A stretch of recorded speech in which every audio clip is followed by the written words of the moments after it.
It's 9 o'clock. We probably ought to get started because we got stuff to talk about. What'd you do this time? I didn't do nothing. Actually, I do all kinds of things. Not too many of them are useful. Welcome to the first meeting we've had in a while. Yes. You need more volume? Thanks, Dad. No, I'm not lending my hearing aid. So, again, welcome. A few things that I want to mention. I just got back from the Moab 240. How many of you have heard about that? Endurance running, that kind of stuff. Bunch of crazy people running 240 miles through the mountains of Moab. This last weekend it dropped down into the teens. Yeah, that was fun. It actually was. It was a lot of fun. I worked a couple of aid stations and also had the opportunity to work net control for a while, and so it was a great opportunity to go camping and play with ham radio, and it did get cold, but it was still a really good experience. How many miles did you run? The only time I run is if someone's chasing me with something, like an axe.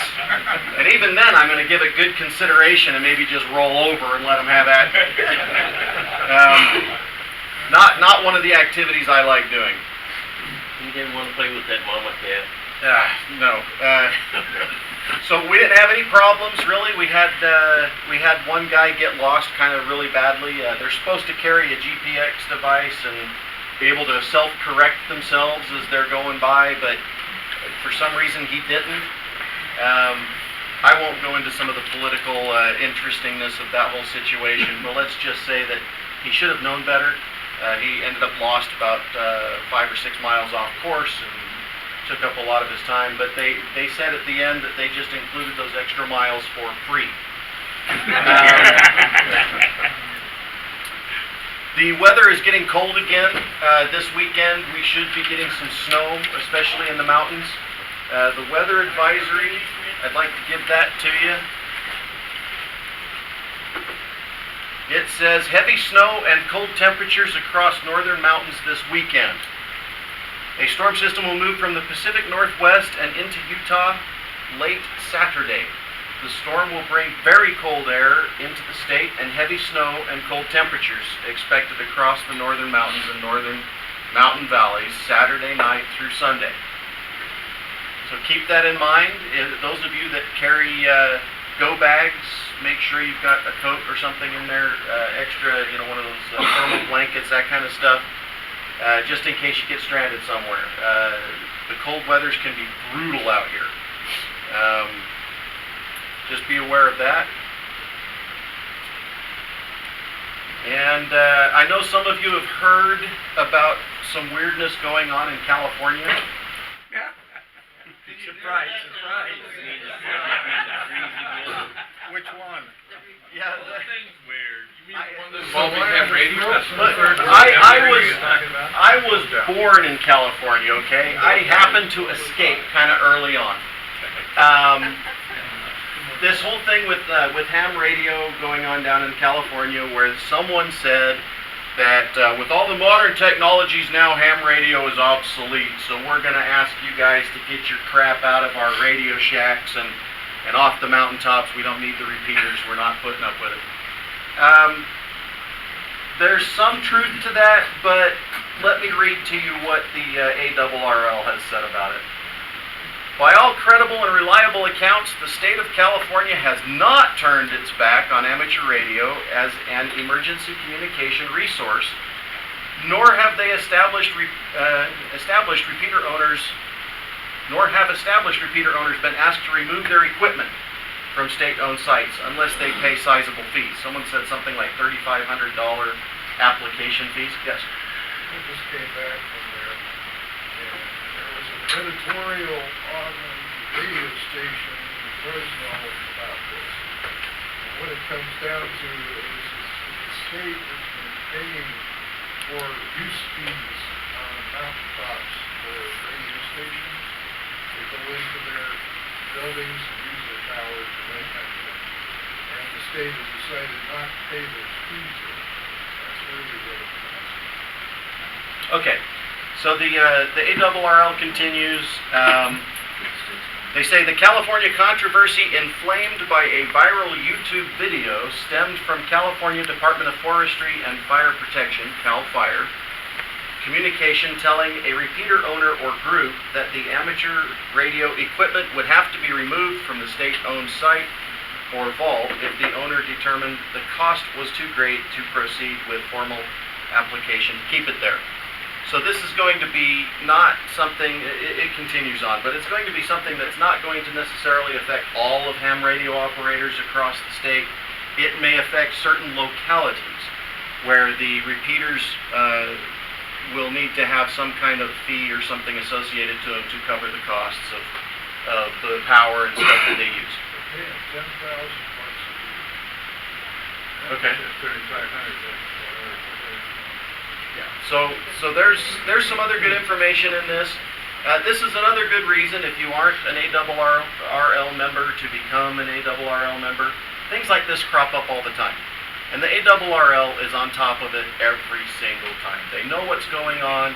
They've got their attorneys looking into this. They've got their other people looking into this. They've got the resources and everything available to take care of these things. And they do it for the ham radio community. So, like I said, if you're not a member, consider becoming a member of the ARRL. I think, who's got those applications? I think we still have some. Jay. Jay does, but he may not know it.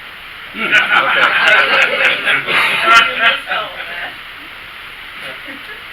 So, if you want to fill out one of those, just talk to Jay. You've got the ARRL applications? Okay. He is aware of it. Yeah.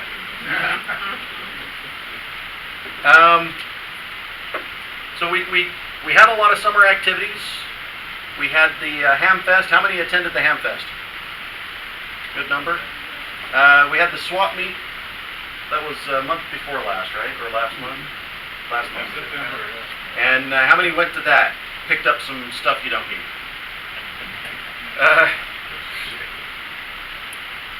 The steak fry. We also had the field day results were posted in this month's newsletter. We did pretty good. If you haven't read the newsletter, read the newsletter. There's a lot of really good stuff in there. There's a couple of questions that I had. I keep hearing people talk about winter field day. Has anybody heard of that? It's not like an official thing, but how many of us would be interested in maybe looking into that a little farther and doing it as a club activity? A couple of hands? Might be interesting. All right. So we'll give that a talk about, and we'll see what comes out of it. Yes. Also, what's going on with Yahoo groups? I've read a couple of small things about it. Does anybody have good information on that? Right. So there were news stories online, and I'm not sure of all the details yet, but Yahoo groups will start eliminating some of the content that's been uploaded, so files, polls, stuff like that, the stuff that we don't use. I'm not sure yet whether Yahoo groups is going away completely or not. I mean, one news source kind of hinted that it might be going away completely in December, but I don't know the details yet. But anyway. It seems that whenever a service comes and it's widely used and popular, that's one of the ones they like to shut down. Google does it all the time with things. It's really frustrating. So I guess we'll keep our eyes on that. If we need to switch over to another email server, you know, what would you call it, a mass spam service? An email reflector. Email reflector, then we'll find one and we'll switch over to it. I believe Google has some kind of things like that. Yeah, there's a few options. So there's a few options. Okay, we'll keep up on that. And then also recently there was a lot of work done to the repeater sites. Does anybody want to talk about that, Mike? There's the article that was in the newsletter. I pretty much covered everything. Both sites have had work done on them this summer. And it's a good thing we got up when we did on Mount Ogden because it's inaccessible. Already. As of 3 weeks ago, I had snow up there already. Yeah. So it's inaccessible totally at this point. But the Little Mountain, totally a lot of work done out there. Whole new battery set, a lot of work done on that, and so there's been a lot of work on both of them in the last 2 months. But everything is operational right now. Yeah, you guys have, I saw some of those pictures. Yes. I saw some of those pictures. That made a big difference, especially out at the little mountainside. It really cleaned that up really good. So, What was the issue with the 448-600 that was intermittent? Figure that out. What they found is on a piece of the coax up near the antenna, of course this is 40 feet up in the air, is the coax had broken on a joint. It actually wasn't a joint, it's where it bent. It looked like a hunk of ice or lots of hunks of ice falling on it, where it finally broke through the outer sheath and exposed the inside of the coax. Wow. And it was just a small little ragged nick. Yeah, it was actually pretty open. And the guess is that when it did this, when it finally broke open after a storm and it had moisture in it, it affected it, but then when it dried out again several days later, it worked normal again. Because that's what it was doing last year. And so that piece was replaced. So we climbed up on the tower, and a couple of us replaced, just a short piece, but we replaced, junctioned all that back up on the tower with a new piece of coax. So we think that was what the problem was. We have no proof of that. except everything's working fine now. Correct. Everything's working. So we haven't had any issues. They've had snow on the mountain since and rain, and we haven't had any issues. So circumstantial evidence indicates that that's what the problem was. Was it kind of fun to find that brick? Yeah. Well, Scott was the one who found it up there first, and yeah, it's just going through because we couldn't find anything else wrong. And so it was going through the coax piece by piece all the way up the tower, looking for problems. And so once it was found, then it was cut out, and a new piece made to splice back in, which of course is always fun when you're 40 feet up the tower, having to splice a piece of coax. Absolutely. I think everybody should experience that at least once. Oh yes. It's gonna happen. 50 foot's fine. So I'd like to thank you guys for taking care of those repeaters and stuff. It's a difficult job on the best of days, especially up at the Mount Ogden site, where you really only have about a month during the year where you can get up there and do that work.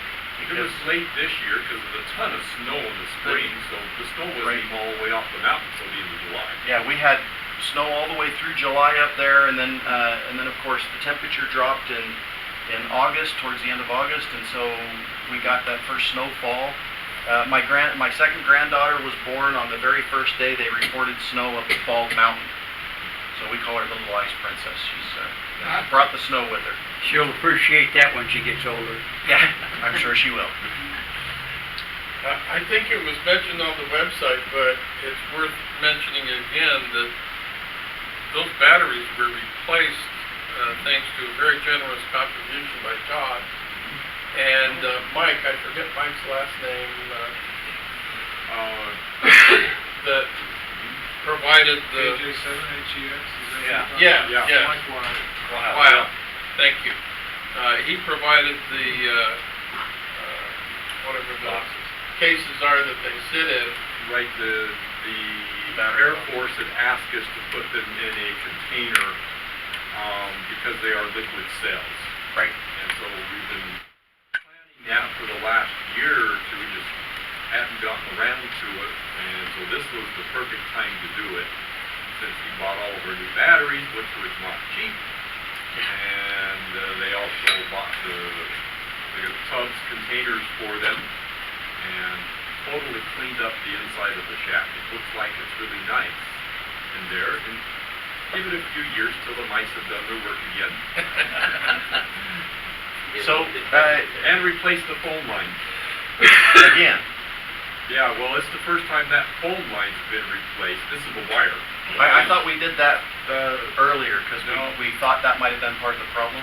We talked about it. Okay, we just didn't do it. We didn't do it. The phone company had told us that they recommended it because the cable coming out of the ground on their side is badly deteriorated. It's been up there since it was first put up there in 2000. Yeah, it'd be in 2001 when it was put up there. And so the line was replaced, totally reconnected. So there's a lot of work put on it. The radio itself replaced on 448.575 because it doesn't have very good gears, and I think it maybe got 10% improvement. Not very much. But it is, everything's functional. That's great. Yeah, so there are some pictures, and there's a whole article in the newsletter. Check that out. If you'd like to get involved in helping with repeater maintenance and everything, just talk to Mike and some of these guys. They love the help. It's not an easy job, as he mentioned. They get up there in those towers and other things. It's a great way to get good experience in running your maintenance and stuff. And it's also dangerous. I just about stepped on a rattlesnake. Really? Yes. Have you seen those pictures? I didn't see that one. There was, when you stand up on the helipad up there next to the tower, there's stairs that go up. We were trying to find the little markers for the altitude up there. And so I went to step across the steps, and when I stepped, it started to rattle, and I was already committed across the steps. And when I put my foot down, I was about 12 inches from the head of that rattlesnake you see on the... And I jumped back, and I guess did some kind of funky dance, because the other Mike started laughing at me, saying, "What the heck are you doing?" And I pointed and said, "There's a rattlesnake right there." And it was not a little one. It was pretty close to probably 4.5, 5 foot long. So, yeah. As a kid, we were out in the West Desert, and we were climbing some rock mounds and stuff, and I jumped down and landed about 6 inches away from one of those, and it was very unhappy with the whole situation. Well, I think if it was another 10 degrees, it was pretty cold up there that morning. If it was another 10 degrees warmer, I'd probably got bit. So the next time I will wear boots up there, not tennis Probably shoes. ought to take a nice first aid kit and a snake bite kit with you Yeah, too. but I took some pictures of it when it was stretched out because it didn't like us there and it started to take off. They're not on the side out there, but it was probably a good 4.5 foot long, probably 5 foot long. When you go out on the website, the one I almost stepped on, is the green one that's curled up, not the brown one. Wow, that's excitement all the way around. Yeah. Ran it daggum dinner off. Okay, so the next things I was just gonna say that when my son was younger, he used to make a pretty good amount of money milking those rattlesnakes. Yeah, no thank you. Live and let live. I just leave them alone. So the next couple of things we have coming up. Yeah. I just had a show and tell and it's Okay. The next couple of things we have coming up. We have this month, we have next month, and then we have our Christmas dinner meeting thing. We're all set up again at Golden Trough down there by 12th Street. 5 o'clock, is that what it is? Golden Corral. Oh. I don't eat there. We do. It gives a little bit of something for everybody. Leaving the salt out.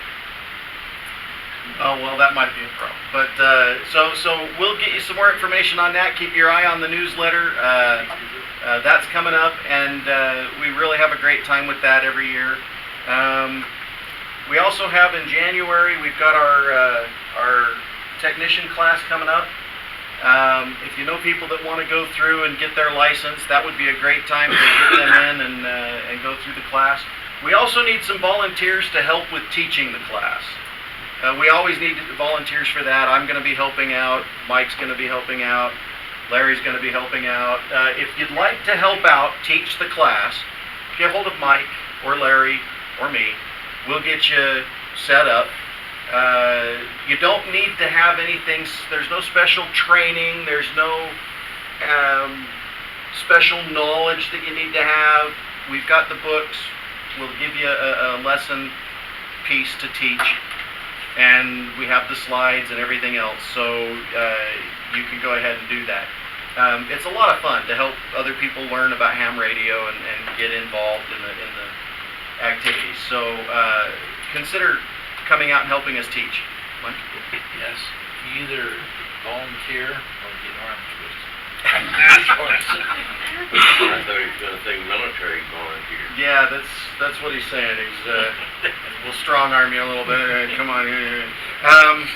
It's a lot of fun. I've helped with the clubs here, our club and the Davis Club, in teaching classes, and it keeps the more people coming into the sport and the activities, and it's really a good experience. It really is. When was that again?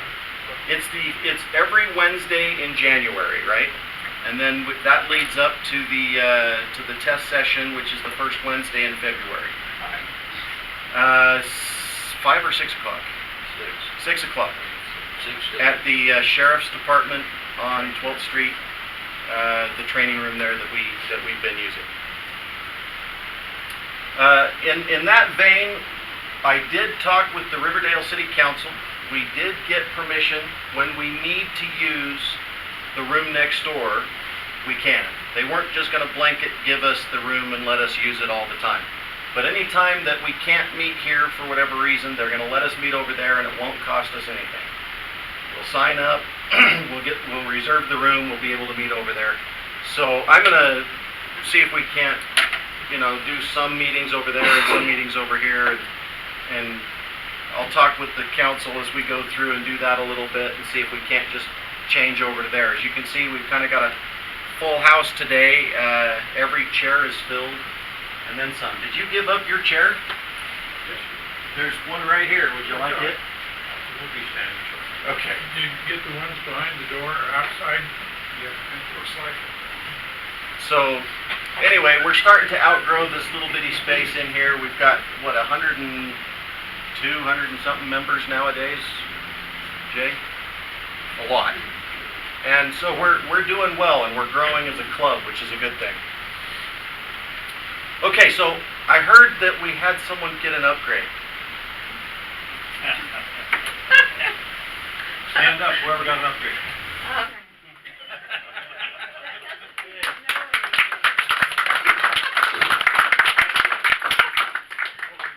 Upgrade in the back. Yep. Mr. Shannon upgraded. I didn't test as well as she did, though. She aced that thing. Oh, I was studying day and night.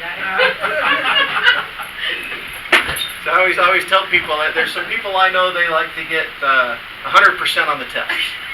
And I ask them why. It's a pass-fail. You just have to hit that threshold and you're in. You don't have to, but that's great. It's awesome the way people take their time and they study the material and they come in and they pass the classes. Do we have any visitors? I'm sorry. Oh, no, go ahead. You were going to ask for business. Well, let's get visitors first, and then we'll come back to you for business. Any visitors? I see some new faces. Either one of you? Well, yeah. My name's Mark Robinson. I have a tech license. I got it back in the 90s because I lived in a neighborhood, a small neighborhood where we got 23 operators. So I got it out of self-defense so I could stay in the neighborhood. But then we moved and, kind of lost all my contacts, and I've forgotten probably 99% of everything I ever knew. This is my original radio. This is one that's a doorstop because I can't figure it out. So I'm here for help. Glad to be here. Okay, we've got a lot of people that like to help with these radios, so I'm sure they'll come and talk to you right after the meeting. My name is Patrick Fleming, W7TOP, extra class. Been an amateur radio operator since 1964. I just moved into the community in March. We just returned from a 2-year mission in Kentucky. So I was off the air for 3 years and just got my station set up about a month and a half ago. Been jumping on the net, so looked you guys up and decided this looked pretty good, so. Good. We wanted to welcome them and give them a memory that they've been here. Call an application like this. We've got, what's your name? Chuck Kriskowski. Okay. AS7ZN. I was a novice in the 50s and let it expire. And 7 or 8 years ago, I got my general idea back that it didn't have any code into it. And, but I finally got on the air this year, and I got active. Well, good. Glad to have you.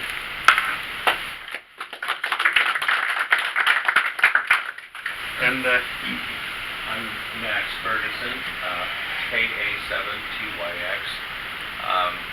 I haven't been on a repeater in about 20 years. Got a little radio. Stan programmed it a year ago. I still don't know how to work it. I'm with the Cottonwood Creek. I'm with the Far West Cottonwood State Emergency Radio Specialist. I've been doing that for 20 years, and that's all I do, just simplex. So I've got to catch up. Came here to join today, and want to learn how to use this equipment. excellent. Like I said, there's a lot of good people here in the club that would be glad to sit down with you for a few minutes after the club meeting and help you out with answering some questions and whatnot. Any other new faces? Yeah. Well, we've got these guys. They're here to present. Okay. I've actually been a member for 2 years. This is my first meeting. Mark, KG7IQH. I'm a general class. Big fan of winter field days, so if you want somebody to lead the charge on that. Absolutely. Do you have a name tag? I should. I've been on that list of guilty people that haven't taken it. Well, as Jay brought these up to me, and he said, make sure you mention something about these. Who are you? Mark, KG7IQH. That's been in there for a long time. Yeah. Like I said, we had to put in the protective plastic coating to keep the dust off of it. Is this one? I'll be back more. OGW, is that yours? That might be me, yes, sir. We also have a 12-year-old member of the club. His ID's up here, but I didn't see him come in today. KF6CCK. Anybody? KA6J. Look at that. We're gonna hand out some of these. Finally find these owners for these. Call sign when they go by names. There's one here that says Sparky. I didn't know you could put nicknames on these things. Anything you want. KD7RPT. KC7GB. KT7JIM. And his name is Jim. Tony, Ralph, KG7KFD, and KF7HNU. Okay, I guess those will wait till next time. Now, Senior President, we didn't want you to know, for whatever reason, we didn't want you to know you could put nicknames on. Oh, okay. There was a reason for that. I don't even have mine on me. It's out in the truck. Kind of feel naked now. Everybody else has got one. Okay, so now business. Oh, I just wanted to mention, every Tuesday evening at 8 o'clock, we have a net that the club sponsors called the Ham and Egg Net. 7 o'clock. Thank you. I keep thinking of the area net.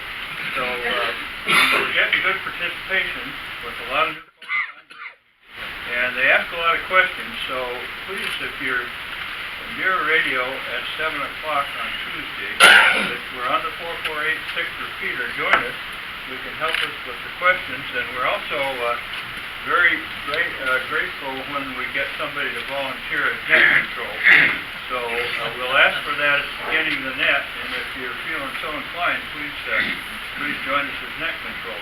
But anyway, it's been successful. We usually have 20 to 25 check-ins, so, if you're around, be sure and, listen in. Again, 7 o'clock Tuesday night, 4486 Repeater. Thanks, Dave. And this is a great net to get involved in if you've been away from ham radio for a while and you're getting back into ham radio, because it's an Elmering net, okay? There's no judgments, no problems, right? You try and get in, you're not quite sure what to say or do, they're going to help you out, okay? So if you haven't used a repeater in a while, you want to try it out, that's a great time to do it. Also, if you're interested in doing net control, yeah, that's a good skill to have. How many of you are, okay, we've heard from one, he's in his stakes communications, emergency communications thing. How many of you also are involved in ARIES or something along those lines, either with ARIES groups or with your ERCs at the church? There's a bunch of hands. Net control is a good skill to have, okay? So it also helps out so that Stan and Larry don't always have to do net control. I keep wanting to do it, but I'm usually on the train as I'm coming back from work about the time that they're holding the net, so we'll have to see what the future holds. But operating net control is a good skill to have. It's a good thing to do. And they'd be glad to sit with you and do it. Contact them beforehand, and they can either come to you or you can go to them. Am I right in assuming that, guys? I just know these guys are great Elmers. They love to help the people that need it. Okay, so our presentation today is going to be by a group of guys back here. They went to Montserrat. I'm not exactly sure where that is. I've heard the name before. It's Rich, Steve, Glenn, and Lee. I took the time to put all their names on here, and they've given me this nice little display to have all their names up there. So I'll skip the call signs. You can see them there. And they're going to give us this presentation on what they did with this. This was one of those DXpeditions, right? These kind of things are great. I'm waiting for the ability to go to a DXpedition in Greece. There's a couple of places where they've been trying to do it, but the Greek Orthodox Church won't let them in for whatever reason. I'm wondering if maybe another Greek talking to the Greeks might be able to pull some strings. I don't know. But it would be fun to give it a try. But these guys are going to tell us about their experience with Montserrat and maybe inspire you guys to join in one of the next DXpeditions that comes around. Because they do come through periodically. We hear about them all the time. So I'll turn the time over to you guys and let you begin your presentation.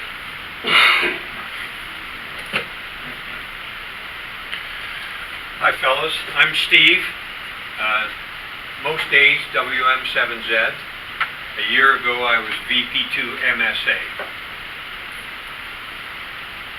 Let's see, I'm Glen AC7ZN or VP2 MZN. By the way, there's no test required to get your Montserrat license. You just have to show them that you're licensed in the U.S. and give them some dollars. Then it's real easy. So I'm Rich, VP2 MSK and NS7K. And I was going to start this a little different, but the instigator's not back yet. So Lee, VP2 MLB, K7NM, he was actually the instigator to put this together.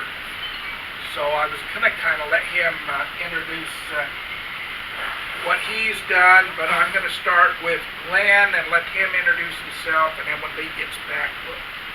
Oh, okay. Kind of your I'm amateur radio. Yeah, I live in West Point, and I've been a ham since 1969 when I got it in senior high school, and you know, took time off to raise a family, but now I'm back into it and enjoying it. Lee is a neighbor of mine, and we talked many times about how it might be fun to do some sort of DX thing together. that's finally came together. I work on radios as a career as well. I worked at L3 there in Salt Lake City.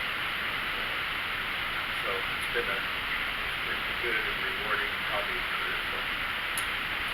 I'm going to illuminate a little bit about Glen's modesty. When he says he works a little bit on radios for a career, don't buy that for a second. Glen is and this is a pretty much a technical term, he's a gap-toothed, slack-jawed, fall-on-your-face genius. Yeah. If you want to design an antenna, or a linear amplifier, or a radio, or whatever, he's your guy. I'm Steve Armstrong. Live up to that. Yeah. I'm Steve Armstrong. I've been a ham since 1993. Started as KB8QPQ, which is a mouthful for code. And prior to this, my only claim to fame in the radio world, and fame is too strong a term, is I got licensed in December of '93.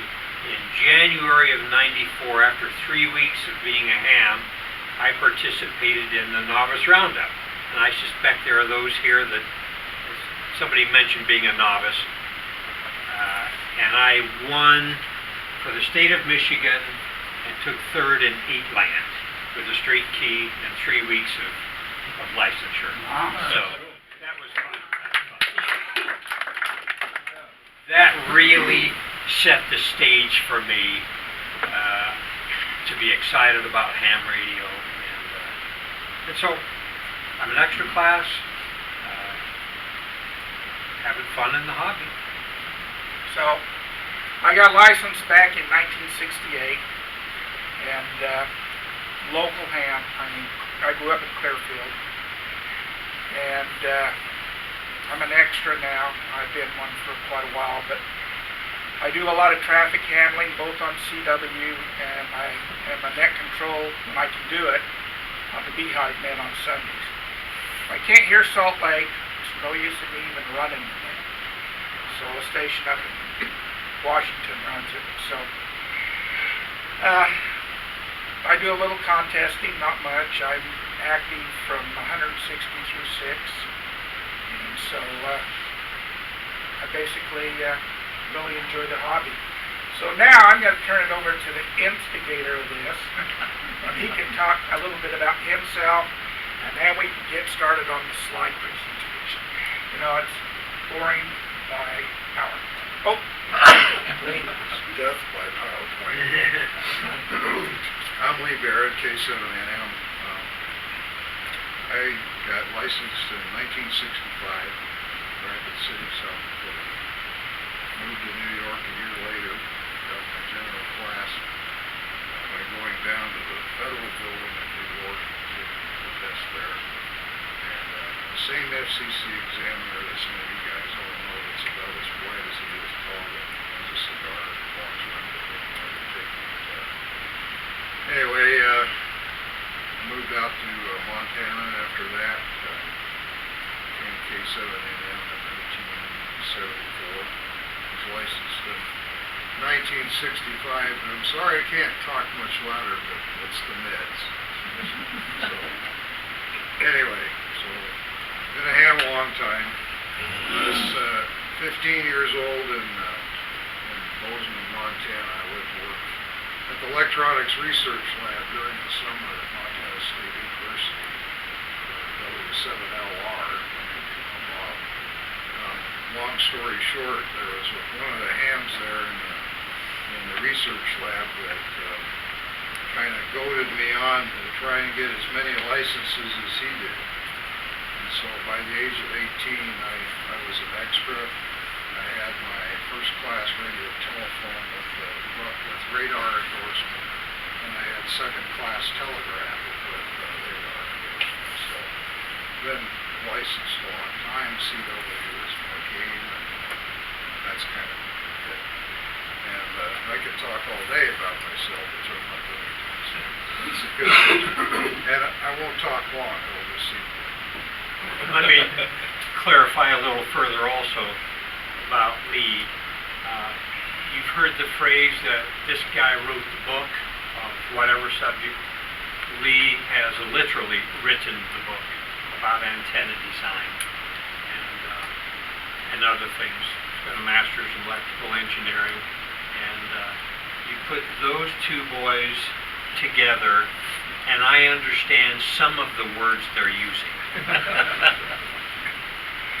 So, you probably wonder how this all got started. Well, again, Lee asked me, would you like to go to Montserrat on the DXpedition? Well, I'd worked Montserrat, so I kind of had an idea where it was. But I had never been on the DXpedition. I had no clue what it would take. And Lee decided, well, you know, we need to get a group of guys together. Okay, so we tried. Lee knew some people and asked them, and I knew some people and asked them. Well, everybody kind of didn't really want to do it. Well, I worked Steve on the contest, and so I called him on the phone and says, would you like to go on a DXpedition? I had no clue who he was. Well, he's got a twin that looks just like him. But this, well, he's the better looking. He's the better looking. But, so his brother says, well, he found out about it. He says, well, you're not going to go. So he started looking into how to get his license. Well, it ended up he did go. So I'll let you talk about Glenn. Well, I called Glenn because we've known each other since the Last Supper, I think. And I said, hey, do you want to go with us to Montserrat? And he said, yeah. And that was about it. I mean, it was really tough. There is a backstory about how this all started, though. My Elmer from 1966 was K3BX. And Larry was the one that got me to Montserrat the first time. Long story, but the Reader's Digest is, I wrote a book on how to phase antennas, called the C-Mesh method of phasing vertical antennas. So anyway, I ended up giving a 2-hour seminar on that at DATE in 2005. Larry came from Pittsburgh to see that presentation. The first time I'd seen him in 29 years. And after the presentation, he said, me and some other guys are going to Montserrat for ARRL-CW contest. Do you want to come? I figured, why not? So I went with them the first time in 2006. And that's how I got acquainted with Montserrat. So, fast forward to 2017, and Larry called me up, sent me an email actually, and said, hey, we're going to go back to Montserrat for the 160-meter CW contest. Do you want to go? I said, yeah, let's go. Well, I'm in Europe working, and I get a text from Larry, and he says, well, we checked into the airfares to Montserrat, and they're too expensive, so we're going to go to Bermuda instead. So do you want to go to Bermuda? And I told him, well, I'm in Europe. Wait till I get home. I'll look at what things are going on, and then I'll get back to you. Give me a week. So I get back. I check in with the War Department, and we're okay for Bermuda. So I said, okay, fine. So I go to Larry, and I said, yep, we're in. And by this time, it was just Rich and I that were on the docket. And he wrote back and said, well, we've already filled up the hotel, and so therefore we don't need you guys. And I said, well, that's sweet. So I wrote back and I said, did you still have Gingerbread Hill reserved in Montserrat? And he said, yes. And I said, okay, don't cancel it. So I got a hold of the lady out there that owns the place, and she was really irritated at Larry, because she was irritated at Larry, and I'd been there with my wife once, she gave us a really good deal on the place. So we got the upper and the lower suites for $240 a night. So we figured if we could take 6 or 4 people out there, that's $60 a night. You can't find a decent hotel in the U.S. for that. So that's how it got started. So we needed some more people, and voila, we got the GCC, the Geezer Contest Club. So we actually started planning this in November 2017. That's when we kind of first had our meeting. And there's the team. As you can see, we're standing in front of the volcano on Montserrat. On about 35 feet of consolidated ash. And you can't just go to this part where we're standing. We'll talk about it later. So, you guys see Florida up there. Montserrat's right here. To get there, Lee and I left on the 24th. Day after Thanksgiving. And we flew, in the evening, we flew from here to LA and took the red eye from LA to Miami. Had a few hours layover and then got on a plane and flew from Miami to Antigua and then got on a little plane and flew to Montserrat. Now the other guys, they had a little bit different. Sure. With my work, I had Sky Miles, so I took a different route. And from Salt Lake to Atlanta to Antigua, caught up with these guys and into Montserrat on the de Havilland Otter, twin engine. Bug smasher. So you chew on your knees when you're in that plane. You don't need to worry about having an aisle or a window seat, because you have both. When you went to... I went through New York City, and we just had different plans because we had different airlines that frequent flying.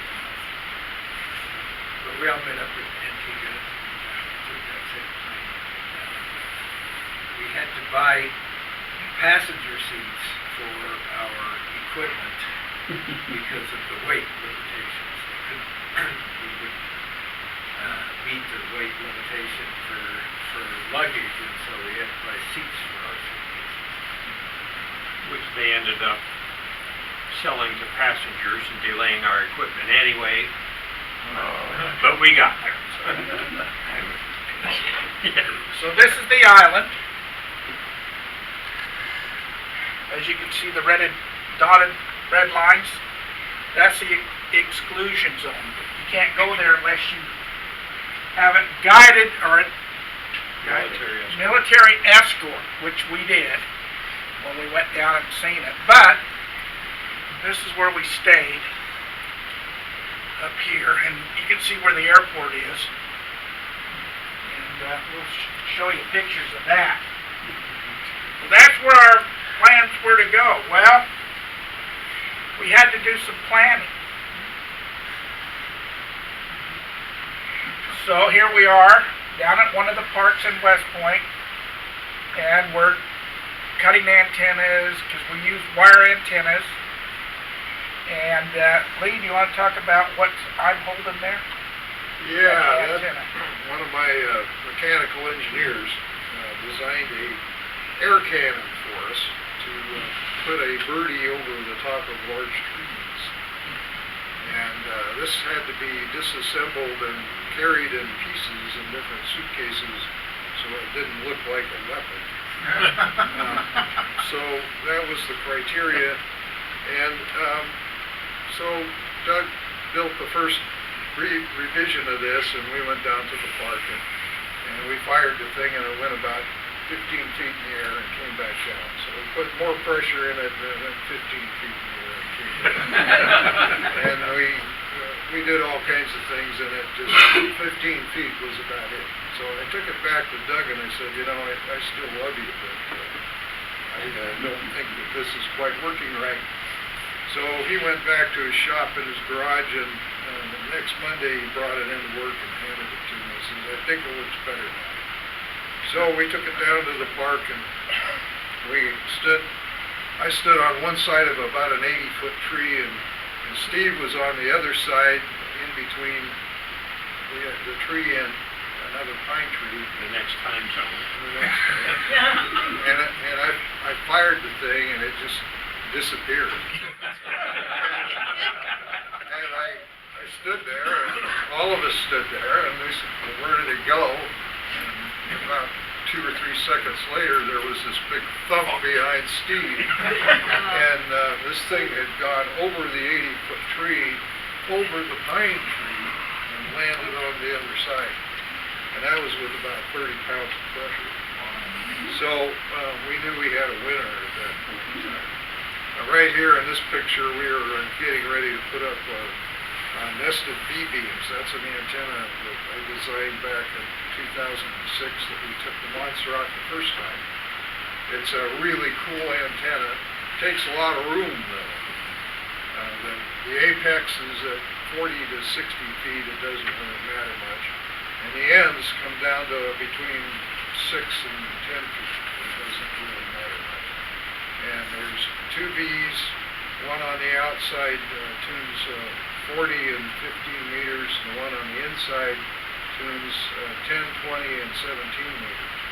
So you get 5 bands with no tuner, and it works. These guys were all skeptics, and the first time they used a Montserrat, you couldn't get the coax away from it. So anyway. Well, let me just say that antenna, our location, this Gingerbread Hill where we stayed, if you step out on the porch, you look down to the ocean. It's about 800 feet. And it aimed right at central U.S. So it was the perfect location to set up a contest station. And that V-beam off a big, well, it's a tower. Yeah. And then out through the jungle, and Montserrat is a jungle, and they have bushes with thorns that are literally that long, that will go right through your shoes, I know, and but out through there and aimed at central U.S., and it was miraculous, the propagation we could get off that thing. So we used, we had to test these. We had a 160 meter vertical, and then Lee designed a C-match vertical, and this is what the C-match vertical box looks like. You mean a 160 dipole? Yeah, 160 dipole. But anyway, this is what the box looks like, and our radios were laying out at the park, and we cut the vertical components for the antennas out. What did you use, speaker? Yeah, this is all made out of speaker wire, and it's a vertical system, but the vertical elements are all wire. So at the base of the antenna is the C-match there, which is basically 2 variable capacity. So this has 16 radials. 8 of them are 125 feet, and 8 of them are 65 and a half feet, or 62 and a half feet, excuse me. So we pull those up, the radials out, put nails in them to hold them into the ground. And then the vertical element goes up from that red terminal up here. So you hook your driven element to the red terminal, and the coax goes here. What you can't see is on the other side are the knobs on the capacitors. I think they're pictures out there. So, long story short, Rich and I spent a whole day down at one of the parks in West Point, and the cool part about this is that you don't have to cut the antenna perfect. It has to be just a little bit long. It has to be around 6 to 8 inches long. So if you cut the element and and hook it up, then the capacitors will tune out, you know, the extra inductance in the antenna, and matches the transmitter perfectly. It takes you about 5 minutes to change bands. So we cut 11 different elements from 160 meters all the way up through 10 meters, and so we could put any band on the air with that particular band system. When we got to the island, our center support was a palm tree. A 90-foot palm tree, which the air gun did a nice job putting a rope over on the first try.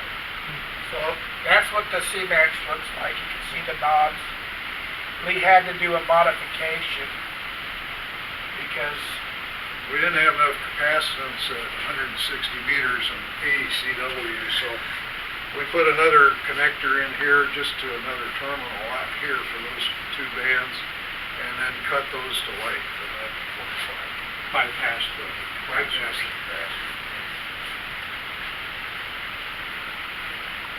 Okay, there's the rope for the vertical component. This is all still at the park. We went, what, twice or 3 times? 3 times. 3 times. So, we did all of the planning all summer. We finally were happy with the way things were. Sorry to interrupt. Let me just go down the antennas, okay? We had a 160 meter full-size dipole. We had a 700 foot beverage receiver.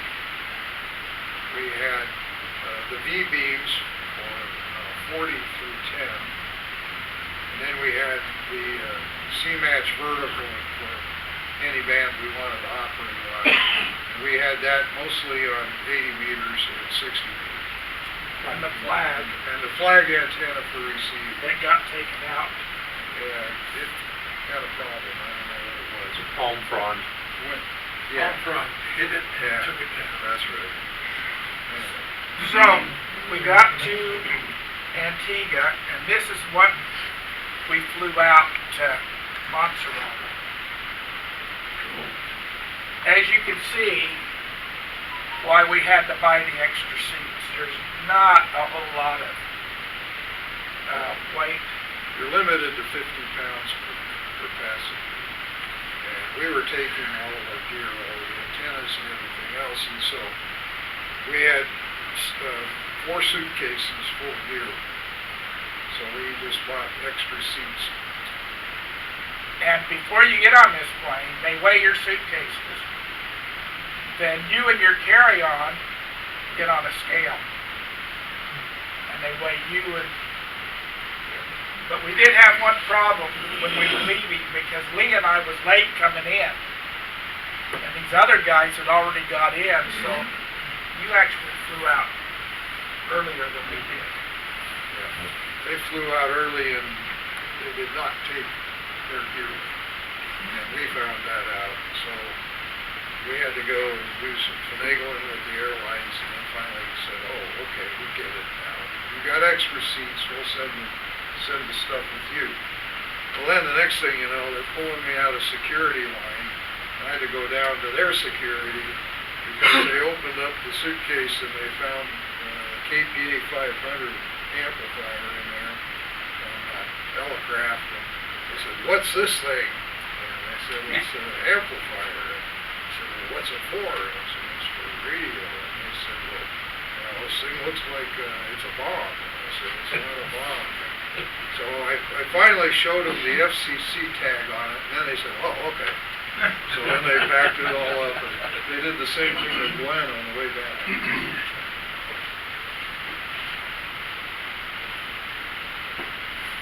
There's actually some audio, but...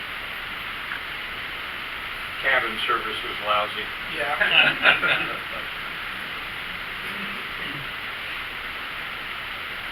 Montserrat is so small, and if you look out the window of the airplane, hold your thumb out, you can't find the island. It's just, what is it, 12 miles long? 11 and a half? It's not that wide, it's probably got double that long. So this is us heading out, Lee and I. least behind me. And, That's Rich's head right there. yeah. There's Montserrat.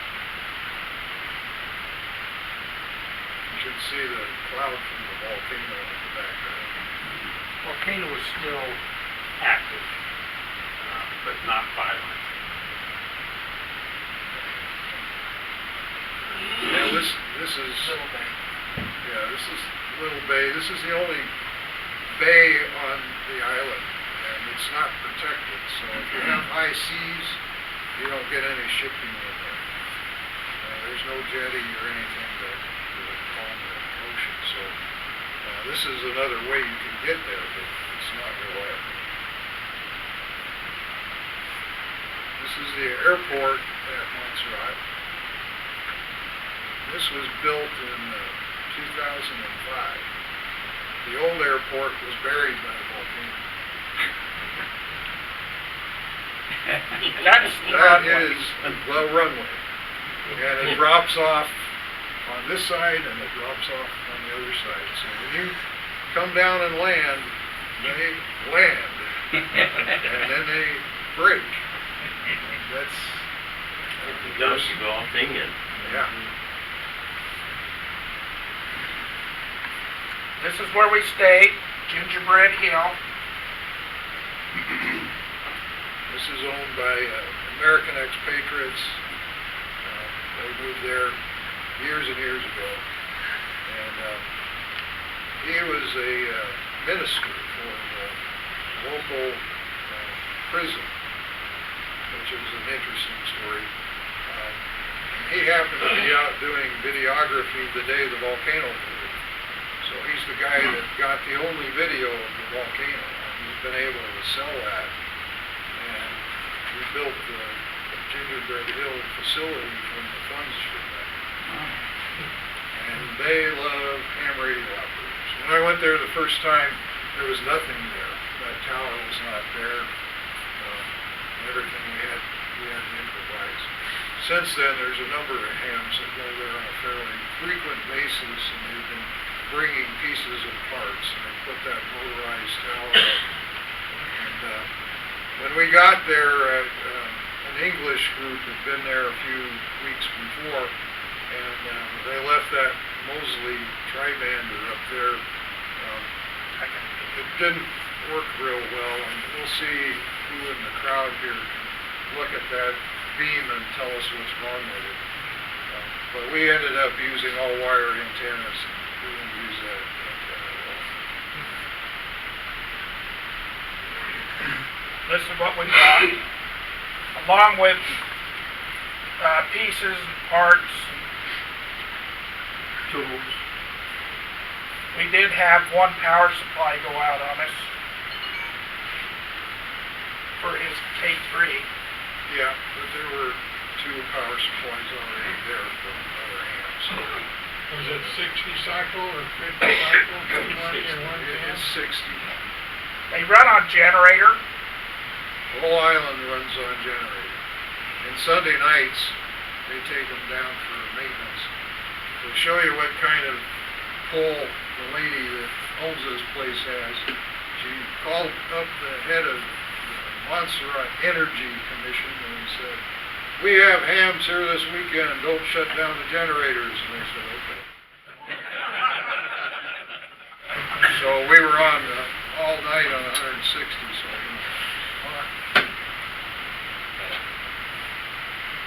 That's the equipment we used that was there. So we had 2 stations. One was a contest station, the other was just fun. Just other bands, other modes, and we did CW, FT8, sideband. Contest was just CW. And our goal was to do something a little different, because there's people that go there all the time, and so you got sideband, you got CW. Okay. But we wanted to do something different, so we put FT8 on. We ran a lot of FT8. And we went on 60 meters. And that was new. Nobody had been on 60 from there, I think, one other time. So somebody had been on 60. We tried sideband. We worked all 12 stations that were on 60 meters about 4 times on sideband. On FT8, however, that was a different story. And I'll tell you what, FT8 on 30 meters, we went foxhound on there, and you wouldn't believe what a pilot looks like on the waterfall when you're foxhound on 30 meters. It's green side to side, and your contact side is all red. It is fun to see. And the farthest contact we made on FT8 on 30 meters was Thailand. Now the coax that was there, we had to check all the coax because we found some problems. And luckily we had brought extra coax, but some of the connectors you couldn't even use. They weren't done right, so we checked all the coax. That was some of the things that kind of slowed us down a little bit on doing the station. Here's some of the stuff we brought. Rope, cable ties, tape. That's the connectors.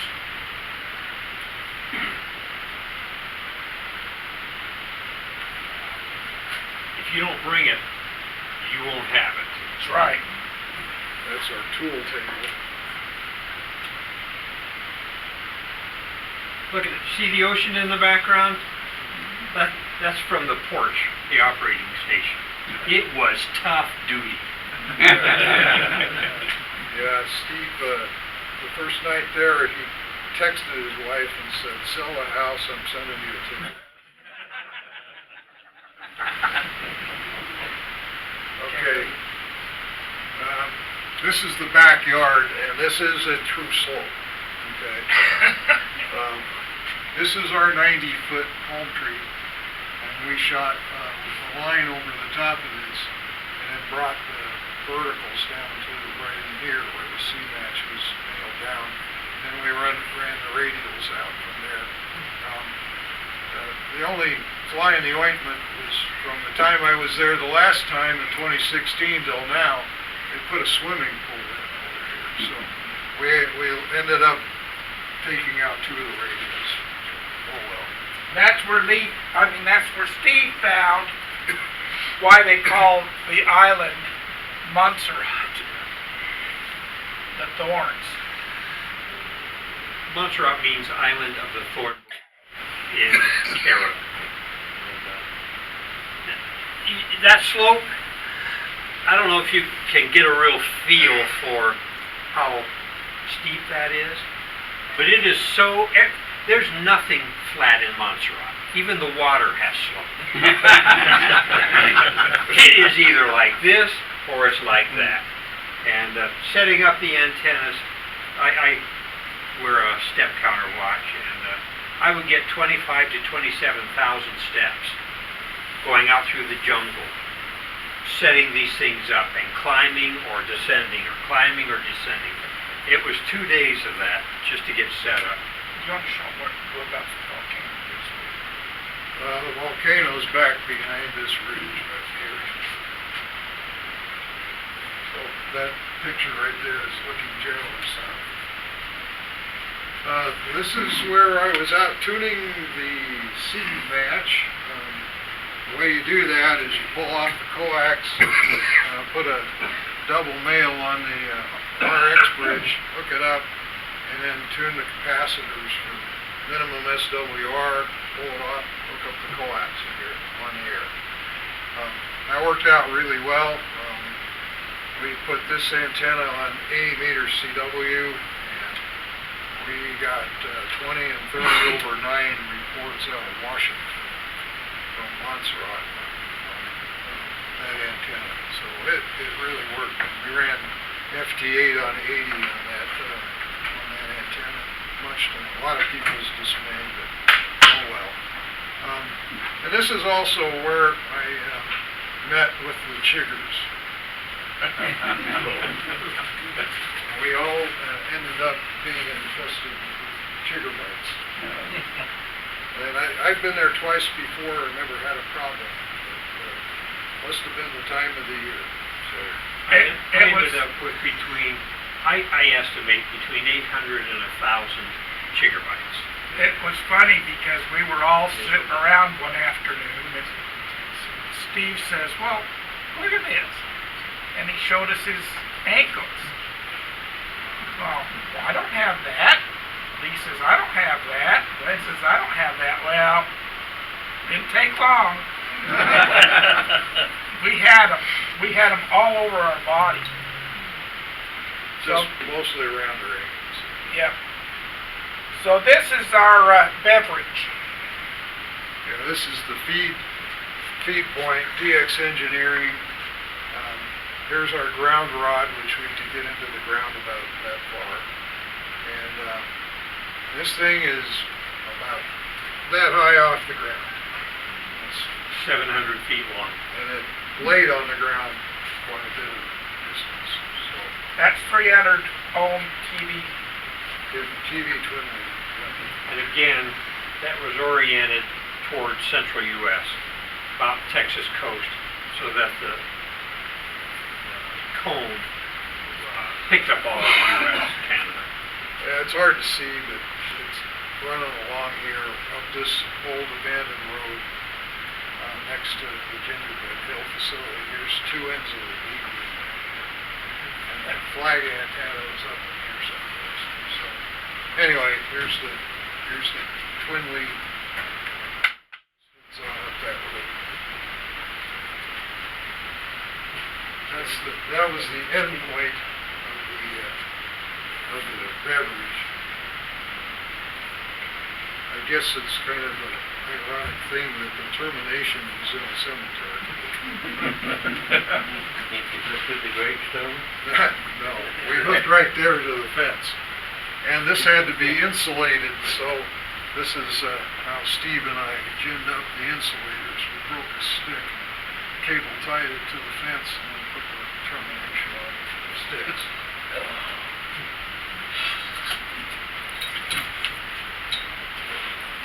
There's one of the foam rods that fell during a windstorm. That just about took Steve out. He did take out the flag antenna. Okay, so here's the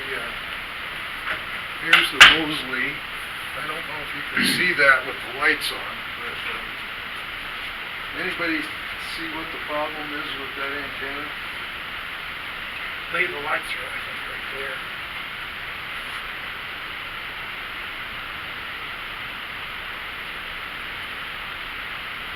Coils have a tendency to break inside.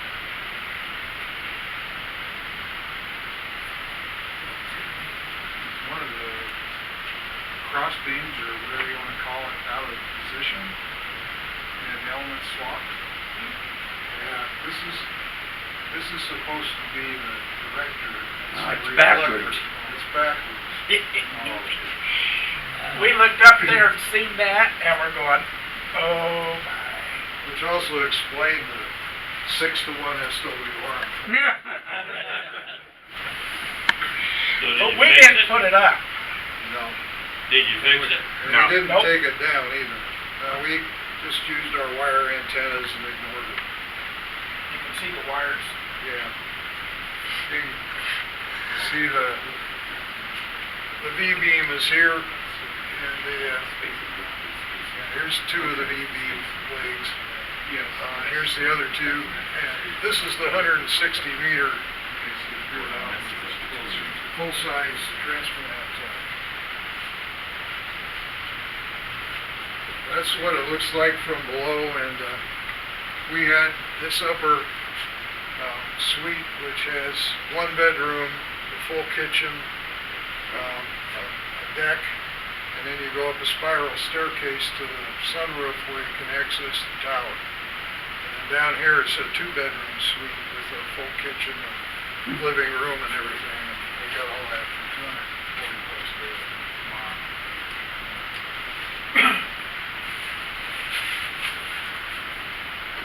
Okay. After we got set up and running, I don't know if you remember what band you guys were on. That might have been during the contest. Let me turn this on, maybe it's easy to see. I don't know who those guys are, but dang, they're good looking. Especially the one on the left. That's right. Now this guy isn't excited at all. He wanted to work Japan. Yeah. So Lee got him all set up, and boy did he get a pilot. Well, he went to Japan on his mission, so he wanted to speak Japanese to Japan, and he was able to work. Yeah, we were on the B-beam, and it was gray line, and he got clobbered with JAs, so he got his wish. About an hour and a half. By the way, we each used our separate call signs, except for the contest. Did any of you work Montserrat last November, December? I guess we'll have to go back and try it for you again. So, was this your first experience with FTA or one of them? So, Steve and I got on and were working FT8, and we were doing the Fox and Hound. He hadn't done Fox and Hound. And this is actually recording it. But he has no audio here, obviously.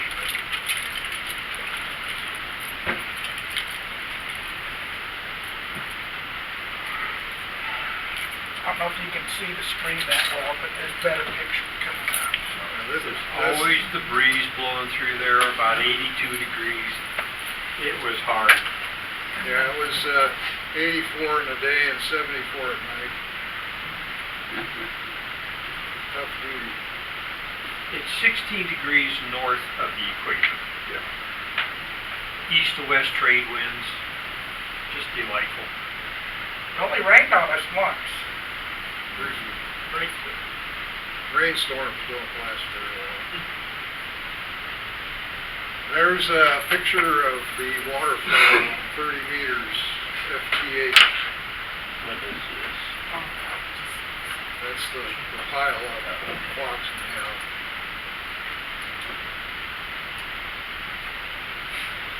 This is everything.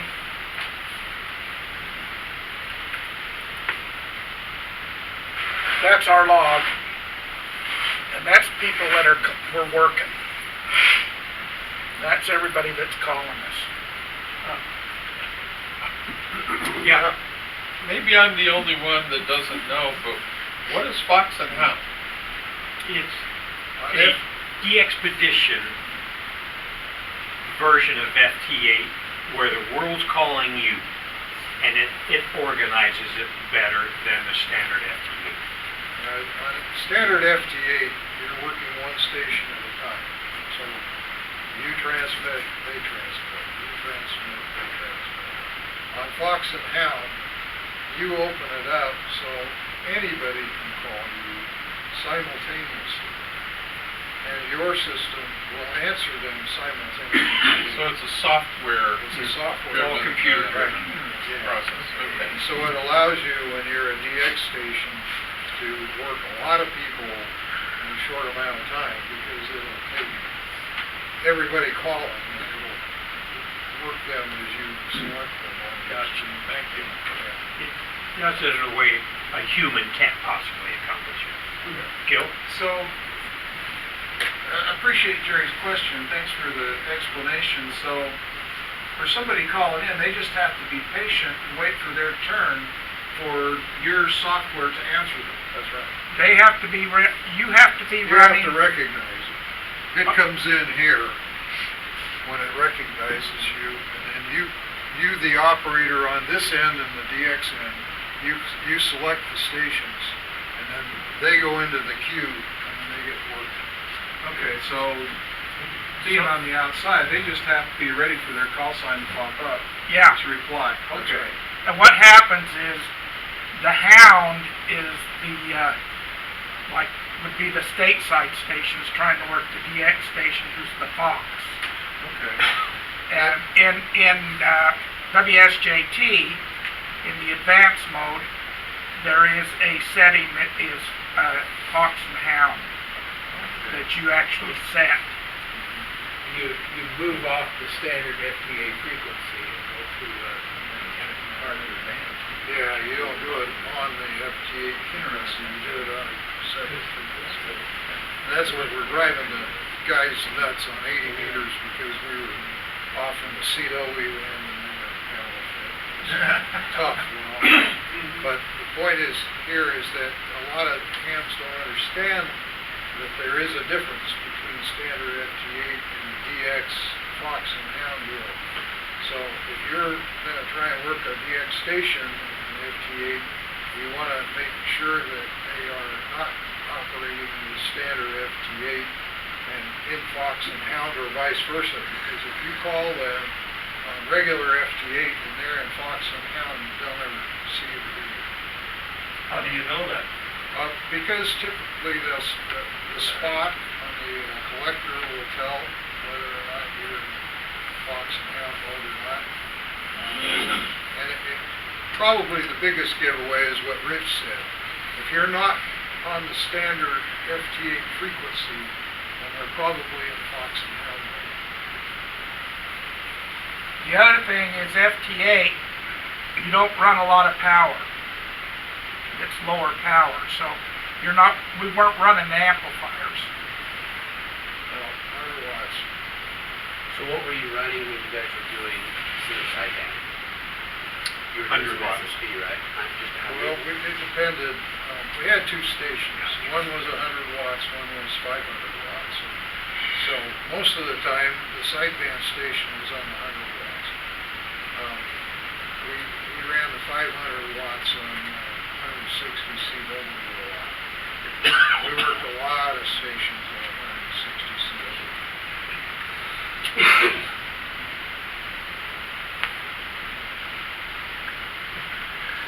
That's just another picture. That's the contest. Yeah, that's the contest. I think we worked 69 out of the 83 possible zones. 69. Satellite dish back. Well, there is, but that had That was nothing to do with TV. us. Yeah. That's TV. So this is our contest score. Not only did we take first place in the world in our class, we more than doubled the second place team. Now, I can say that where they can't, because for me it's not bragging. From them it would be. They are the CW operators. I played at it, okay? I'm not a CW operator like they are. Right now I'm running 16, 18 words a minute. In the contest it's 30 or more. And so I'm sweating. The stress for me was amazing. One of them had to be beside me when I was operating so they could hear. I was not a real contributor to the effort, but I had a great time, and I learned a lot. These guys earned the score. There's your bait with Bush. Yeah. That's the nasty bushes. Just one overall comment. We didn't go out there to win the contest. We're geezers, We want to go out and have fun. So we went out there to have a restful, nice time in the Caribbean. And, oh, by the way, we'll do a little hamming while we're at it. And that's the attitude we went with. So I think we're as surprised as anybody that our score ended up taking #1 in high power for DX in the world. Number 2, just for grins and giggles, my Elmer, who was in Bermuda, took #1 for DX in the world for low power. So that was pretty weird. And that got written up and the ARRL stuff. That was pretty interesting. But yeah, we went out there to have fun. And the idea of this thing is to show you folks that, you know, you don't have to have the billion-dollar budgets of these outfits that go off to weird places, and, you know, go in there by dinghies carrying your gear and all of that stuff.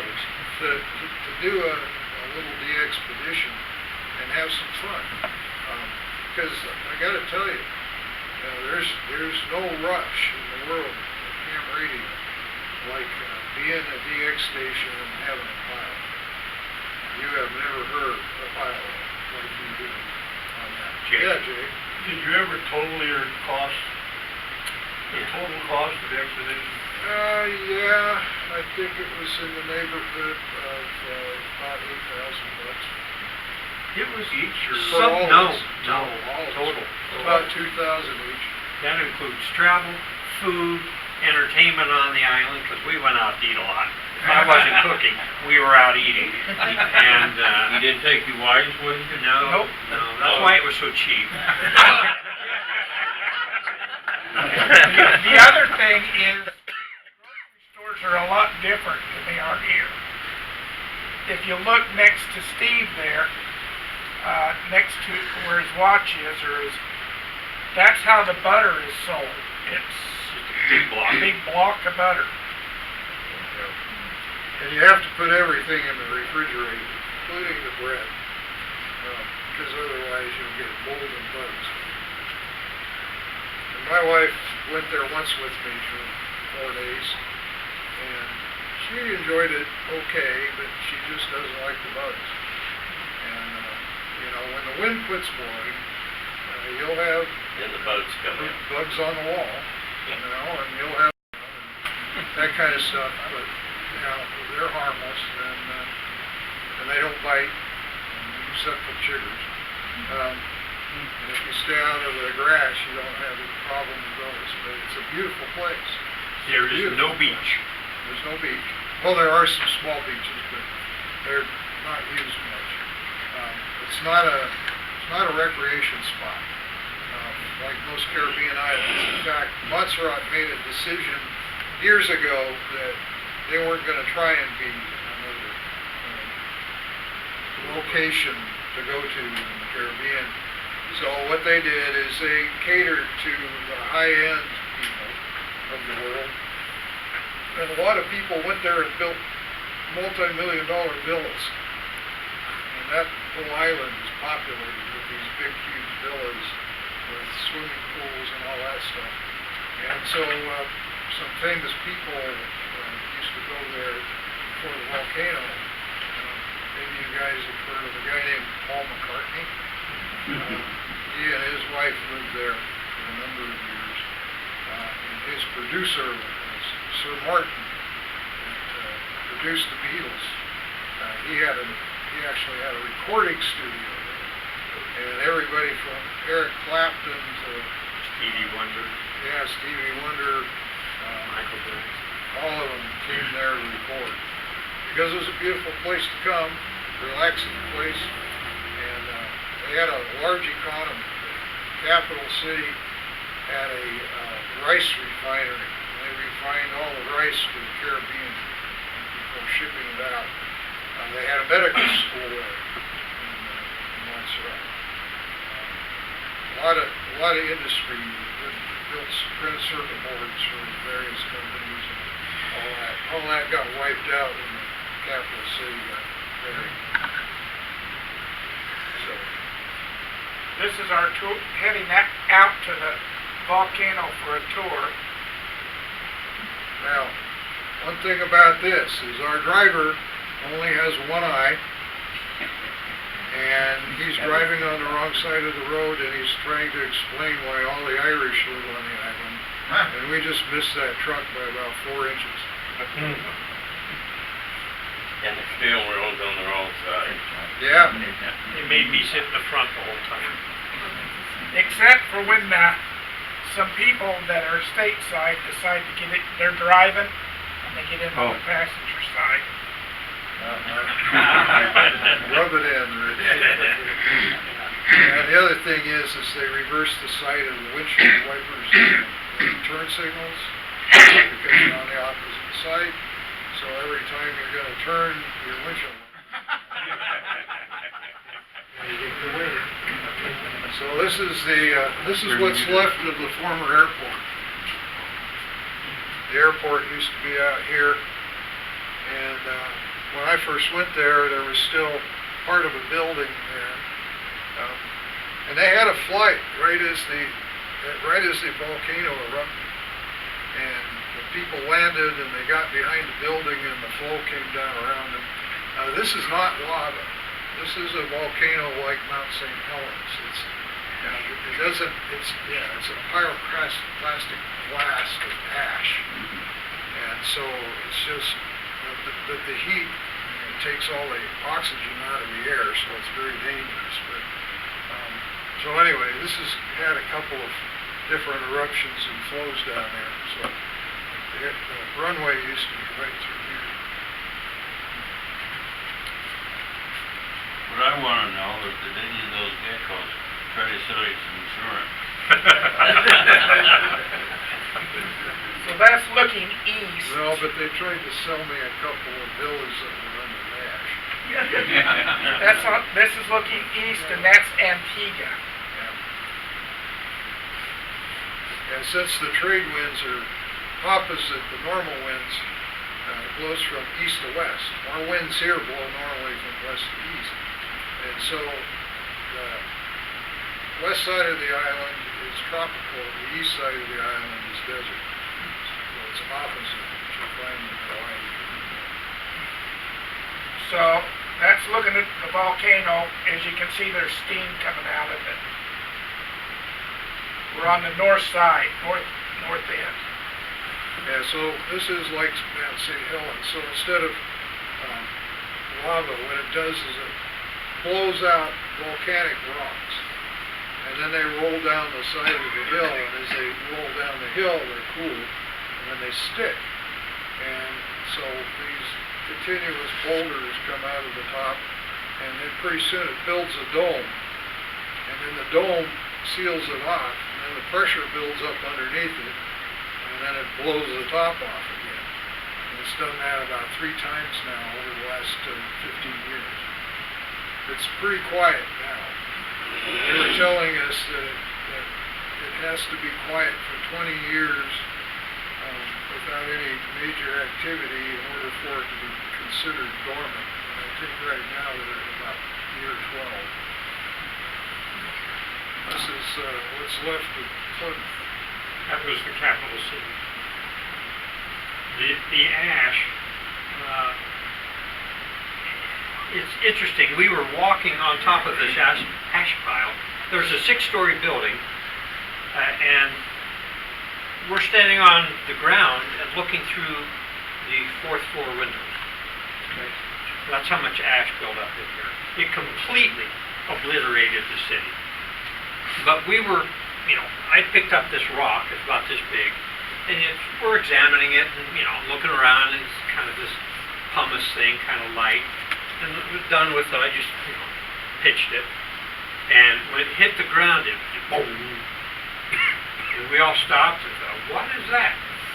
And started stomping the ground, and you can hear the echo underneath you of this ash hitting the rocks below and coming back up to the surface. So it's quite a deal. By education, I'm a structural design civil engineer. So I was fascinated by all of this stuff. And we all went, yeah. There you go. Yeah, and it didn't just go around the buildings. It went through the buildings, and there's the ash and the rock. They were able to evacuate before the eruption. They knew it was going to go, so they evacuated, had and many of the islanders said, oh, well, that was much ado about nothing. Started coming back, and then it was boom! And what they lost, 18? There's 18 farmers that refused to leave, and they know about it. As you can see, they left everything because they were gonna go back. Yeah, they figured it'd be over in a week. What is that called? Ramondo Island, something like that? Ramonda. Yeah. That little island off to the northwest is just, it has goats, okay? That's it. It's not inhabited. But you can almost never see that island from Montserrat. But the winds were just right, and the volcano had calmed down for this day, so there wasn't the plume coming off. And so we could see, I think it's called Ramondo Island, something a lot like that. And then in the background is, what is this? This is St. Croix. It's Nevis. Nevis and St. Kitts, that's right. So, had some beautiful weather. This is looking west. And one of our favorite restaurants. Yeah, I noticed that it closes at 4 o'clock in the afternoon. That was the dining room, 3 tables. And it's only open Monday through Friday. We'll just talk a little bit more about the contest. Sure. Go ahead. During the contest, it was a 48-hour contest. We had one operating station pushing 500 watts through the 160-meter dipole. Our receive antenna was that 700-foot beverage. Lee's KP3? K3, yeah. Was the radio we used. We used a KPA 500 for power. Obviously, we did well with that setup. We tried the other antennas. Nothing worked as well as that dipole on 160. On the other bands, the other stuff was working better. We had 2-hour shifts, operating shifts, and because it was 160, it was really dark to dawn. And then we played other bands the rest of the day. So we'd be sleeping, operating, cooking, sleeping, operating, and it was great. It was kind of exhausting. Like our name says, the Geezer Contest Club, we're not spring chickens anymore, so staying up all night long is an unusual activity. And but we had a great time doing it, and got to know each other quite well. Didn't kill each other. Oh, no. As you can tell, Glen's the talkative one. We couldn't get him to be quiet. So why don't you tell him your point of view of all this? My point of view, it was great. Steve included me in the CW Brewers, but I'm not that great at Russian Golden Boy. Good practice, and it's just really fun. Like Lee said, the pile-ups are pretty exciting.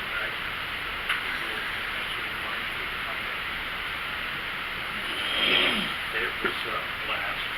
And my parting comment would be, I never thought I would get to do such a thing as this. The call from Rich came right out of the blue. I had never met any of these guys before. The only reason he knew I existed was because I worked him on a 160 contest the previous year. And so he called me out of the blue and said, hey, we've got this going on, do you want to come? And I said, well, yeah. So, anyway, if you have the opportunity, don't pass it up, because they don't come that often. Jump at it, take that leap of faith, have a blast. This will be a memory I carry with me the rest of my life, and you can do the same thing. Two comments, then I'll shut up. The first is I want to talk about the effectiveness of that building I don't know, how many of you have ever operated a network? I never even heard of it before. Okay, what it is a traveling wave antenna. It was developed in 1929 by a guy by the name of Beveridge. And what it is it's a non-tuned, non-resonant antenna. But it's a long wire, and it's very close to the ground.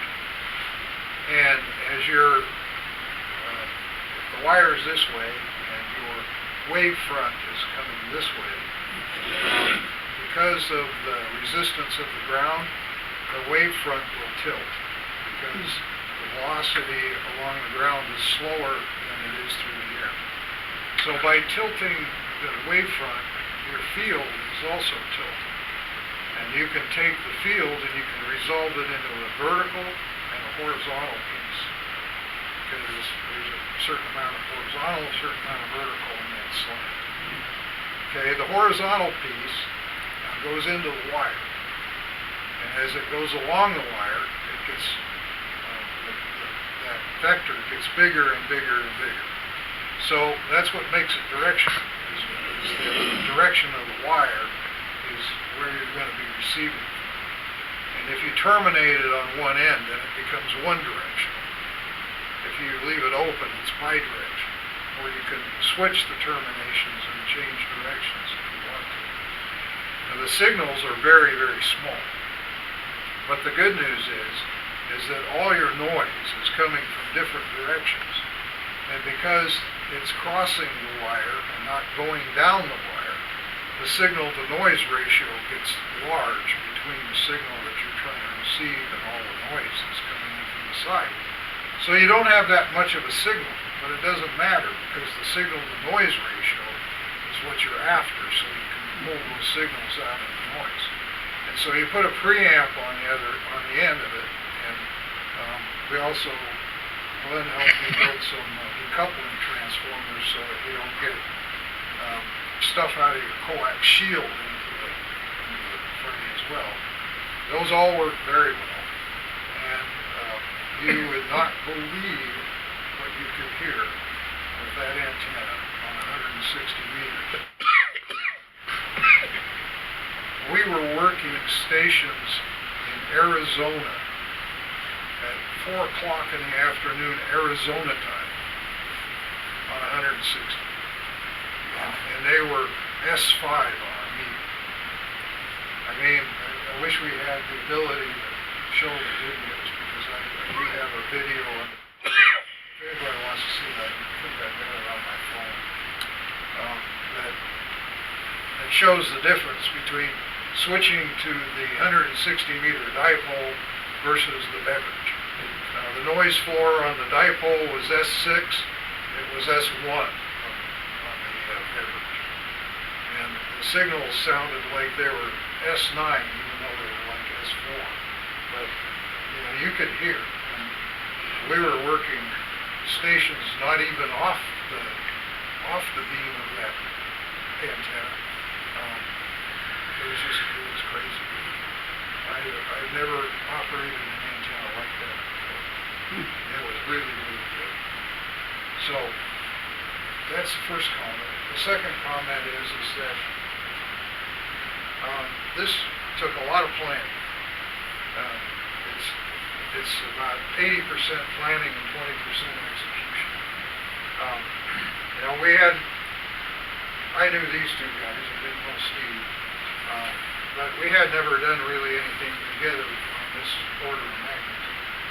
And so it took some planning to get the satellite picture of Gingerbread Hill and plan where the antennas were going to go and figure out what antennas we were going to use and then go down to the park and get them all tuned up so we didn't have to do the tuning when we got there because you'd be crawling through the jungle to do it.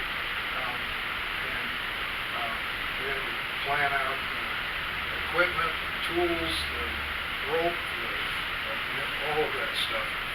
And so we had several meetings, probably one a month anyway, where we would get together and do stuff. Then we had to weigh it all and break it all up into suitcases and make sure we didn't buy suitcases and make sure that everything weighed the right things so that we didn't have any issues that way. So, you know, it's not a zero effort kind of activity, but it's a worthwhile activity, and if you plan it, it'll go well. And we had a blast. We really did. So, thank you. Yeah, I was wondering if you had to have a passport to get to go. Yes. Yeah, you gotta have a passport. And we also had to have ham licenses from Montserrat, which took about 3 months to get. Not because of any particular problem, it's just that's how long it takes for the mail to get there and back. And you have to use a international money order to get your license there.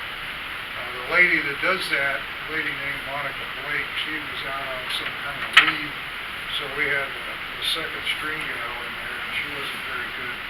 But once Monica got back, things started picking up again. And we went and saw her and gave her a little souvenir, golfing for her appreciation for her help with that. The licenses last for a year. And I think we were the first ones that actually were legal on RTTY/FTA. Prior licenses that I've had no authorization for any of the F1 to F3 types of transmissions. So I brought that to their attention this time, and they just put all modes. And so that worked out good. Your power limitation out there for, I think we have to have general class regardless of 1,000 watts.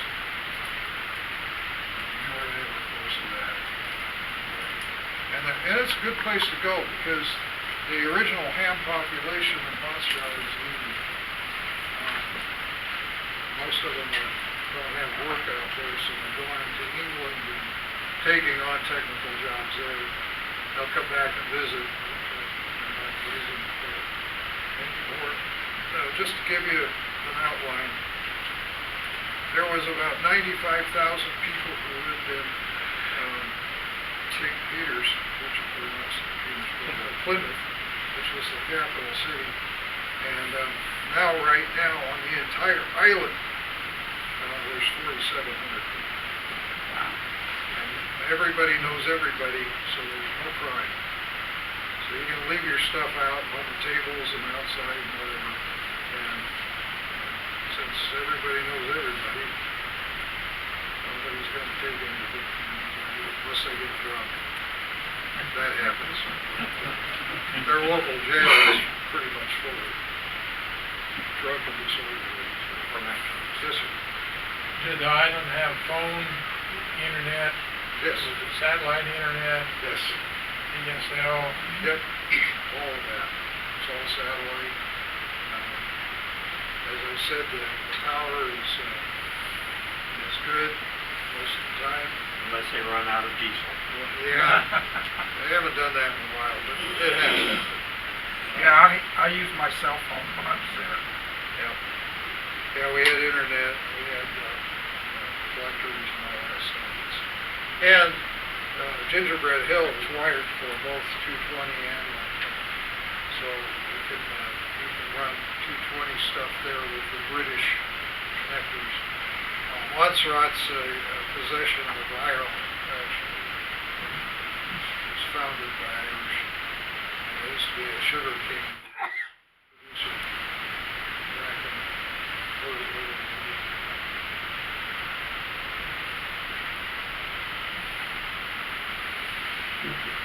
Thank you.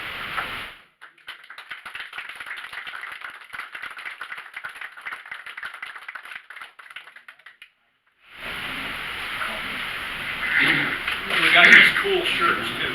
Yeah, you can see those from space.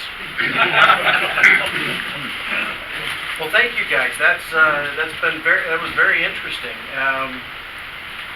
I was just out of curiosity because you said that volcano wiped out the city there and a lot of those villas and whatnot. So I thought, I'm going to go check and see what's available for sale up there.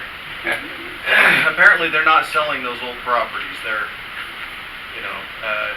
but actually I thought it would be a lot worse than it was. They got some 3-bedroom. There was a 3-bedroom, 4-bath house villa with a swimming pool and all that for like $500,000. Well, compared to some places, that is pretty cheap. I mean, those things can run millions of dollars in some places. But anyway, it was just kind of an interesting question I had about, what it's like to, what it would be to live there. So there's just one or two last things here. We have, there are a couple of contests for you contesters coming up. There's the School Club Roundup. That'll be on October 21st through the 25th. So if you participate in that to help out those school clubs that are across the country, that would be the time to get involved in that.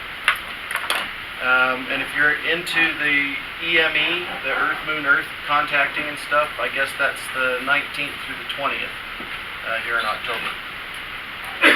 50 to 1296 megahertz. Then there's some stuff in November. There's the CW sweepstakes and CW phone sweepstakes. And then again, there's some Earth, Moon, Earth going on. So if you're into some contesting, there's some interesting things happening in the next couple of months. Be mindful that the 160 CW contest is held, I think it's the first weekend of December. So you have time to book your flights to Montserrat. There's also the Rookie Roundup for CW, and that's December 15th. So that's coming up for all of you guys that have been taking the CW Academy and all that stuff, and you're getting ready to try this out. That would be a great time to do it, because it's the Rookie Roundup. It's not for the experts like Gil and some of you guys. Come on, Gil, I've seen you do it. You get out there, you just have a blast on the CW. So, is there anything else from the club? Any idea what the November program's going to be? Yes. And do you want to give us a taste, or do you want to make it a surprise? Well, all right. For November, I've invited Jason Miles, KD7IET, to come talk to us about Pi-Star, uses, availability, things of that nature. So I'm looking forward to that. I know it'll be very informative, and I think it can be very useful to, any ham, but new licensees in particular, because it does open up the opportunity for worldwide communications for a technician license and just a simple digital handheld. So, yeah, I'm looking forward to it. It ought to be a lot of fun, and I know it'll be information. Yeah, that's, for those of you that don't know what the Pi-Star is, if I'm right, that's the digital hotspot all mode thing. They're not very big. They're fairly cheap, around $45 or something like that. They plug into your computer and they give you digital mode all over the place, and you can literally, like Phil said, contact the world on those things. And they do multiple digital modes, right? Yep. Yaesu and D-Star and DVR, or what is it? DMR. Yeah, DMR. So it's a great and cheap and easy way to get involved in a lot of those digital modes that you can just do right at home with an internet connection and see what's going on out there. Also, is our do we still have the repeater that's up on Wires X? So, I mean, we do have some of that available as well. If you're into the Yaesu radios with Wires X. In fact, people are on that quite a bit. Every day. I've been listening to some guys. There was a couple of guys, I don't know what room or whatever it was in, but they were obviously not from in the United States. They were talking Spanish, and the channel was just active all afternoon with 4 or 5 guys just talking back and forth. And yesterday there were a bunch of people from Turkey on it. Really? Yeah. So it's something to look into.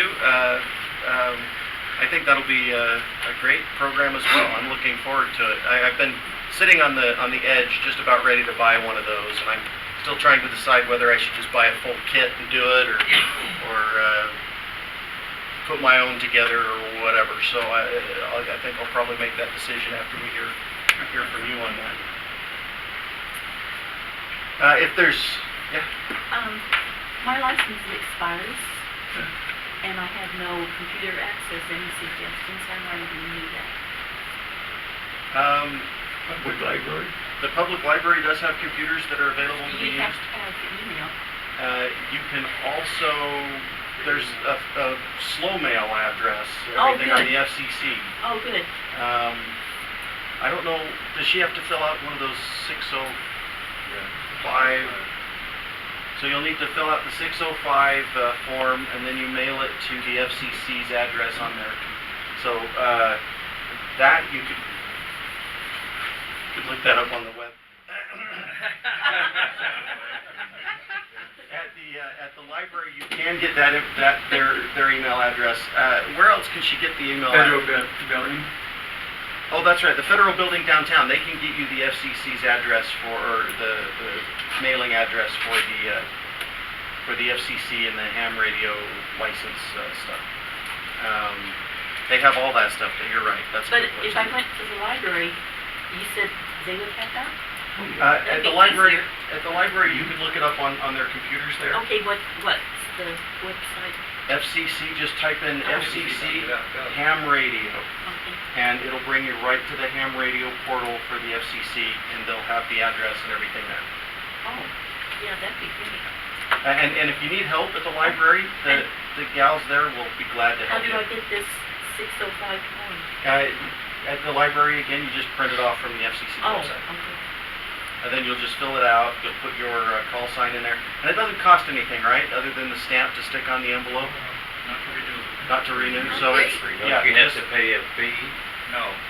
Like you had to pay $10. No, not, ham radio license renewals are all free, unless you let it lapse for 2 years and you have to take the test again. It's been a while since I've been to the library. Last time I was there, it would be a good idea to take your own blank paper for the printer. They usually have paper and Yeah, stuff they there. charge you for it. Okay. But if you've got some typing paper at home, just bring it with you, just on the off chance that, yeah, they want to charge you a quarter a page or whatever.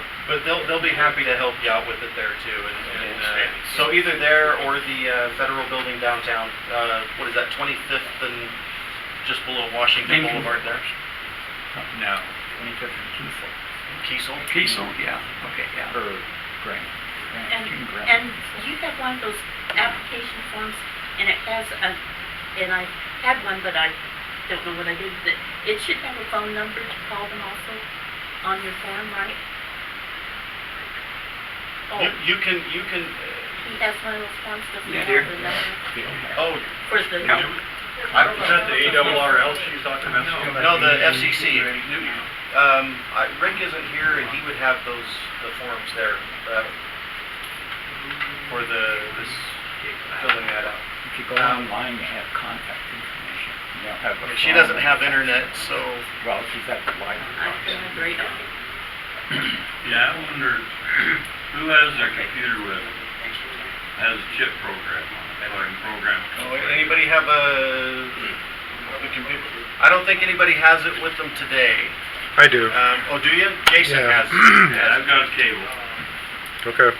Okay, so come up here and chat with Jason right after. Well, I guess we're at the end of the meeting, so yes. Just